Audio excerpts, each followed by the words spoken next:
ఏంటి నా కొడుకు అంటూ పట్టుకున్నారు. ఒకే పోలికలతో ఉన్నంత మాత్రాన మీ కొడుకు నా బావ అయిపోతాడా, నా బావ మీ కొడుకు అయిపోతాడా? ఎవరు ఎలాంటి వాళ్ళో చూసుకోండి, ఒక క్షణం ఆలోచించుకొని చూసుకోండి అంటూ మాట్లాడేసరికి కావ్య కాస్త ముందుకొచ్చి యామిని చెంప చెల్లు అనిపిస్తుంది. ఏంటే ఏం వాగుతున్నావు? నా భర్త కాదా నీ బావ? నీ గుండెల మీద చేసుకుని చెప్పు, ఆయన నా భర్తే కదా. నా భర్తను పట్టుకుని నీ బావాని అంటున్నావు. ఆయన గతం మర్చిపోయినంత మాత్రాన నా భర్త కాకుండా పోతారా అంటూ మాట్లాడేసరికి కళావతి గారు, మీరు నన్ను మీ భర్త అంటున్నారేంటి అని చెప్పాను, కానీ ఇన్ని రోజులు నేను మీకు ఏమవుతాను అంటూ నా వెనకాల తిరిగారు కదా. నీకు నాకు ఉన్న సంబంధం ఏంటి అని నన్ను పదే పదే అడిగారు కదా. అప్పుడు నేను చెప్పలేకపోయాను, ఎందుకంటే మీరు గతం మర్చిపోయారు.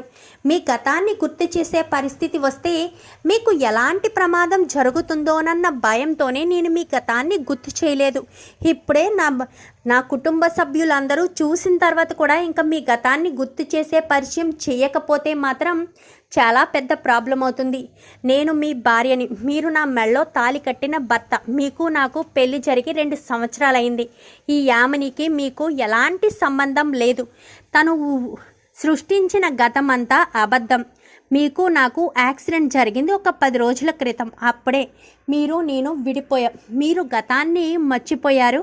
నేను మిమ్మల్ని తలుచుకుంటూ ఇంట్లో వాళ్ళందరూ కూడా మీరు చనిపోయారో అన్నట్టుగా క్రియేట్ చేసింది యామిని అంటూ మాట్లాడేసరికి రాజ్ ఏం చేయాలో అర్థం కాదు. బాబా, వీళ్ళంతా అబద్ధం చెప్తున్నారు బాబా. నీకు నేను చెప్పానా, నీ తల్లిదండ్రుల సమాధులు కూడా నేను చూపించాను కదా బాబా. మరి అలాంటిటప్పుడు వీళ్ళ చెప్పేది నువ్వెలా నమ్ముతావు? రా బాబా వెళ్దామని, కానీ ఎక్కడికే వెళ్ళేది అంటూ యామిని చేయి పట్టుకున్న రాజును కాస్త విడిపించి ఇంకా సెంటర్లో అంటే చుట్టూ రాజును నిలబెట్టి చుట్టూ కూడా నా కొడుకుకి ఇప్పుడే గతం గుర్తొచ్చేటట్టు చేస్తాను.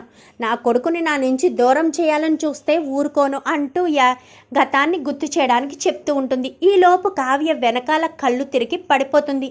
కళ్ళు తిరిగి పడిపోవడంతో అమ్మ కావ్య అంటూ అందరూ కూడా వెళ్ళి కావ్యను పట్టుకుంటారు.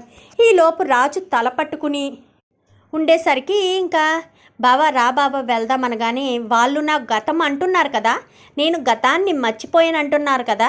పైగా కళావతి గారు కూడా కళ్ళు తిరిగి పడిపోయారు. అసలు ఏమైందో ఏంటో తెలుసుకోవాలి అని చెప్పి ఇంకా కావ్యను కాస్త హాస్పిటల్కి తీసుకువెళ్తారు. రాజ్ అందరూ కూడా హాస్పిటల్కి వెళ్తారు. హాస్పిటల్కి వెళ్ళిన తర్వాత నాన్న రాజ్ గతాన్ని గుర్తు తెచ్చుకో, ఎలాంటి ప్రమాదం లేదు. నువ్వు నా కొడుకువు రాజ్.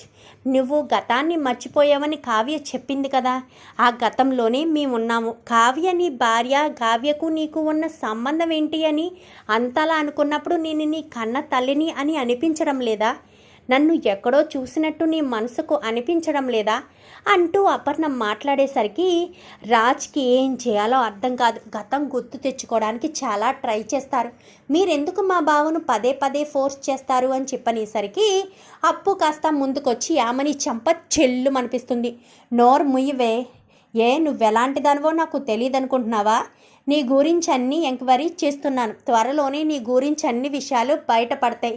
నువ్వు చెప్పకూడదు తినడానికి రెడీగా ఉండు అంటూ మాట్లాడేసరికి ఏం మాట్లాడుతున్నావు కానీ నువ్వే నోరు ముయ్యవే అంటూ అప్పు మాట్లాడేసరికి సైలెంట్ అయిపోతుంది. రాజు మాత్రం కూర్చుని గతాన్ని గుర్తు చేసుకోవడానికి ప్రయత్నిస్తాడు. కళావతి గారు నా భార్యని చూసినప్పుడేనా నా మనసులో భావన కలిగింది. ఇప్పుడు వీళ్ళంతా చెప్తుంది నిజమే అయ్యుండొచ్చు కదా. కళావతి గారు ఈ కుటుంబంలోని మనిషే కదా. అప్పుడు వీళ్ళంతా కూడా నాకు నిజమే చెప్తున్నారు కదా. కళావతి గారిని చూసినప్పుడే నాకు ఏదో సంబంధం ఉంది, ఆవిడికి నాకు మధ్య బంధం ఉంది అని నా మనసు కనిపించింది. అలాంటిటప్పుడు వీళ్ళు ఆ కుటుంబ సభ్యులే కాబట్టి వీళ్ళు చెప్పేదే నిజమని అయ్యుండొచ్చు కదా. యామిని చెప్పేదే అబద్ధమేమోనని నా మనసు అనిపిస్తుందని రాజు పదే పదే ఆలోచిస్తూ ఉంటాడు. నాన్న రాజ్, దేని గురించి ఆలోచిస్తున్నావు? నీ గతం గురించా? నీ గతం ఎందుకు? నేను నీ తల్లిని, నీకు తెలియడం లేదా? నీ మనసు కనిపించడం లేదా? నా స్పర్శ నిన్ను తాకడం లేదా అంటూ ఇంకా రాజు చేతి మీద అపర్ణ అలా చేయవేయడంతో రాజ్కి ఏదో నరాలు జివ్వుమన్నట్టు అనిపిస్తాయి. ఏయో నెగిటివ్లుగా ఏయో కనిపిస్తూ ఉంటాయి. అవును రాజ్, కంగారు పడకు. నువ్వు గతం గుర్తు తెచ్చుకోవడానికి ప్రయత్నించు. నీ గతం మేమేమి నీ గతం అంటూ ఇంకా గతాన్ని గుర్తు తెచ్చుకునే ప్రయత్నం చేసేసరికి ఈలోపు డాక్టర్ బయటికి రానే వస్తారు. రావడంతో కంగ్రాచులేషన్స్ రాజ్, కావ్య తల్లి కాబోతుంది, మీరు తండ్రి కాబోతున్నారు అని చెప్పనేసరికి ఒక్కసారిగా రాజు షాక్ అయిపోతాడు. కళావతి గారి హస్బెండ్నో నేనో కాదో అన్న భ్రమలో నేనుంటే నేను తండ్రి కాబోతున్నాను అని చెప్పడం ఏంటి ఇదేం టైము, ఇదేం రాంగ్ టైము, ఇప్పుడు కావ్య తల్లి కావడం ఏంటి? ఇప్పుడు కావ్య తల్లి కాబోతుంది. కావ్య కడుపులో ఉన్న బిడ్డకు రాజ్కి డిఎన్ఏ టెస్ట్ చేస్తే 2 డిఎన్ఏలు మ్యాచ్ అవుతాయి కదా, అప్పుడు రామే రాజ్ అన్న విషయం తెలిసిపోతుంది కదా. ఇప్పుడు నేను ఏం చేయాలి అనుకుంటూ యామిని కాస్త టెన్షన్ పడుతుంది. నేను ముందే చెప్పాను కదా యామిని, ఇలాంటి ప్రాబ్లం ఏదో వస్తుంది అని నీకు ముందే హెచ్చరించాను. అయినా నా మాట వినిపించుకోకుండా నువ్వే రాజుని తీసుకొచ్చి నీ దగ్గర పెట్టుకొని ఇంత ప్రాసెస్ చేశావు. చూడు, ఇప్పుడు అందరి ముందు దోషిలా నిలబడ్డావు. అయినా ఇదంతా ఎందుకు? మరొక అబ్బాయిని చూసి పెళ్లి చేసుకుంటే సరిపోయేదానికి పెళ్ళైన వాడిని, పైగా ఇప్పుడు తండ్రి అయిన వాడిని పెళ్లి చేసుకోవాలని అనుకుంటున్నావు. ఇప్పుడు కనుక నువ్వు తప్పు చేశావు అన్న విషయం తెలిస్తే ఇంట్లో వాళ్ళు ఊరుకుంటారా? ఆ అప్పు పోలీస్ ఇన్స్పెక్టర్ అంట, ఆ అప్పు ఊరుకుంటుందా? ఎవరు ఊరుకోరు. అది నీకు అర్థం కావట్లేదు. ఎందుకు పదే పదే ప్రాబ్లమ్స్ కొని తెచ్చుకుంటావు? ఇప్పటికే 10 సంవత్సరాలు అందరికీ దూరంగా ట్రీట్మెంట్ తీసుకున్నావు.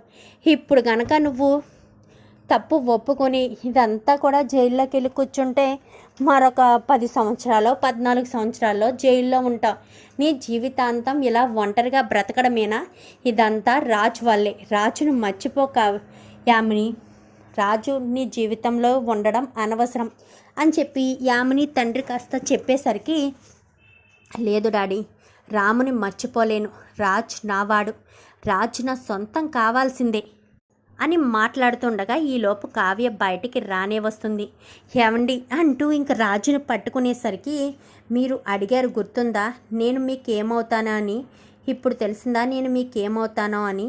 మీకు ఇంకా గతం గుర్తు రావట్లేదా అని చెప్పాను. కానీ లేదు కళావతి గారు, మీకు నాకు మధ్య ఏదో సంబంధం ఉందని తెలుస్తుంది తప్ప అది భార్యాభర్తల సంబంధమా ఏం సంబంధం అనేది నాకు అర్థం కావట్లేదు. పైగా వీళ్ళంతా నా కుటుంబ సభ్యులు అని చెప్తున్నారు. నాకు ఏదీ గుర్తు రావట్లేదు. యామిని చెప్పేదైనా మీకేమైనా గుర్తొస్తుందా అనగాని, అస్సలు నా తల్లిదండ్రులు చనిపోయారన్న ఆలోచనే నా మనసు అంగీకరించట్లేదు. అలాంటిది యామిని చెప్పేది నేనెలా అంగీకరించగలను అని చెప్పనేసరికి, మరి ఇప్పుడు ఎలాంటి నిర్ణయం తీసుకుందాం అనుకుంటున్నారు? యామిని చెప్పింది నమ్మాలనుకుంటున్నారా, లేక నా కుటుంబ సభ్యులు చెప్పింది నమ్మాలనుకుంటున్నారా అని చెప్పాను. కానీ నాకు ఎటూ తేల్చుకోలేని పరిస్థితిలో ఉన్నాను అంటూ రాజు కూర్చుని ఆలోచిస్తూ ఉండగా ఈలోపు డాక్టర్ని తీసుకుని వస్తుంది అప్పు. తీసుకువచ్చేసరికి, ఈ డాక్టరే కదా మీకు 6 నెలలు అని చెప్పారు అని చెప్పాను. కానీ అవును అని చెప్పాను. కానీ నన్ను క్షమించండి సార్, మీరు 6 నెలలు కోమాలో లేరు. మీకు యాక్సిడెంట్ అయ్యి 6 రోజులు మాత్రమే అయిందని చెప్పారు. కానీ 6 నెలలని చెప్పమన్నారు. పైగా మీరు గతం గుర్తు తెచ్చుకునే పరిస్థితి వస్తే మీకు ప్రాబ్లం అవుతుందని మీ గతం తాలూకు తన మరదలు అవన్నీ కూడా క్రియేట్ చేసి చెప్పమని చెప్పింది యామిని మేడమే.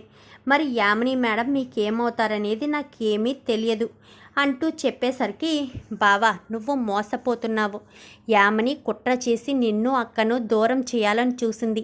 గతంలో యామిని నిన్ను ప్రేమించింది. ఒక సైకో లాంటి మనిషి. నీతో ఎవ్వరు మాట్లాడినా తట్టుకోలేని యామిని నీ ఫ్రెండ్ శైలును కూడా యాసిడ్ దాడి చేసి జైల్లోకి వెళ్ళి కూర్చుంది. అలాంటి యామిని ఇప్పుడు అక్కను నిన్ను విడదీసి నిన్ను శాశ్వతంగా కుటుంబానికి దూరం చేసి తను పెళ్లి చేసుకోవాలని అనుకుంటుంది అంటూ అప్పు మొత్తం చెప్పేసరికి ఒక్కసారిగా రాజు షాక్ అవుతాడు. షాక్ అయిన రాజు ఆలోచనలో పడతాడు. మరి రాజుకి ఇప్పుడు ఎలాంటి ఆలోచన వస్తుంది? యామిని ఇంకా ఎలా రాజుని నమ్మించగలుగుతుంది? మరి అప్పు ఆ రౌడీవాడిని తీసుకొచ్చి ఇదంతా కూడా యామినియే చేసిందని, లేక యామిని తండ్రే ఇంతవరకు జరిగింది, ఇంకా ఏం జరగడానికి వీల్లేదు, నాకు తన కూతురికి ఎలాంటి ప్రమాదం జరగకూడదని యామిని తండ్రే నిజాన్ని బయట పెట్టేస్తాడా? అసలేం జరగబోతుందనేది రాబోయే ఎపిసోడ్స్లో చూసి తెలుసుకునేద్దాం. మా వీడియో కనుక మీకు నచ్చినట్లయితే వెంటనే లైక్ చేసి మా ఛానల్ని సబ్స్క్రైబ్ చేసుకుని పక్కనే ఉన్న బెల్ సింబల్లో ఆల్ పై క్లిక్ చేయండి.